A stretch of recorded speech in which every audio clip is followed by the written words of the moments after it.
after cutting the link with the newly established channel, Andrew Neil had a shock on GB News, who he claimed made the impression we hate Meghan Markle. Mr. Neil appeared for only 2 weeks before taking a long break from being the chairman and popular host of GB News. Since then, he has cut links with the channel, tweeting that he will never be on GB News again. On the verge of collapse during his time with GB News, describing the experience as worse than being on the IRA hit list, former BBC presenter told Daily Mail. Mr. Neil expressed disappointment at the early launch and GB News' recruitment of shockers and technical problems. "Look at the direction," he commented.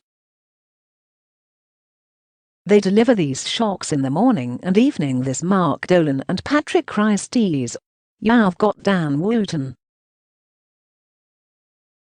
Mr. Neil added, "I really feel angry about what they did for a beautiful dream. This is a vision that could have worked. But if you watch the repeated threads of shocking jokes on GB News, you'll realize that we hate aliens, we hate the NHS, we hate lockdowns, and I hate Meghan Markle."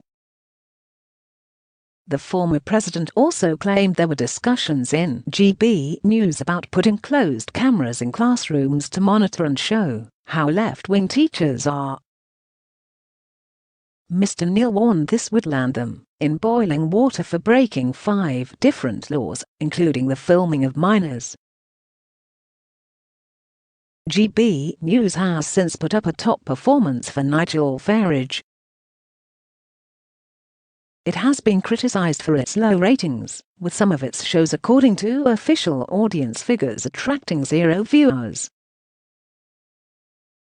Mr. Neil talked about the impact of working for the channel on his mental health. "That tension is just enormous. It means you can't think about journalism," he commented. "It was really beginning to affect my health. I wasn't sleeping. I was waking up at 2 or 3 in the morning.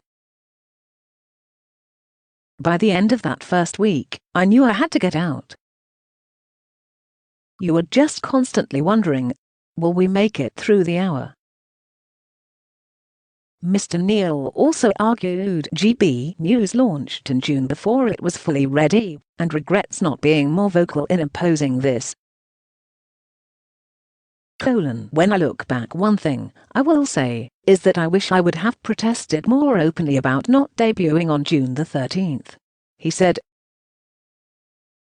"It won't stop the launch, and it won't stop the show after that, but I've been told, don't do this. That would be a disaster." A GB News spokesman disputed Mr. Neil's account of his time with the channel. They said, "At no point did Andrew raise concerns about GB News editorial direction shifting to the right." As a member of the board, Andrew has the same right and ability to raise concerns, and he keeps all decisions confidential. As with all companies, decision-making rests with the board of directors, and GB News is no different. The launch date of GB News has been set to accommodate Andrew's own travel plans, against the wishes of management. Andrew himself insisted the launch date be announced, but he refused to come to London to announce. At no time did Andrew ask to be executive chairman, and at no time did this be offered to him. He has always been a non-executive chairman. And someone said that,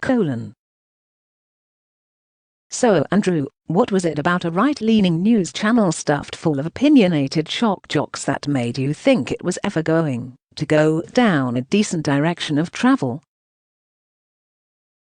Sounds like a bitter old man, and yes, we don't like Markle, or what she stands for, comes over here and starts slagging the royal family off. Not a very nice person.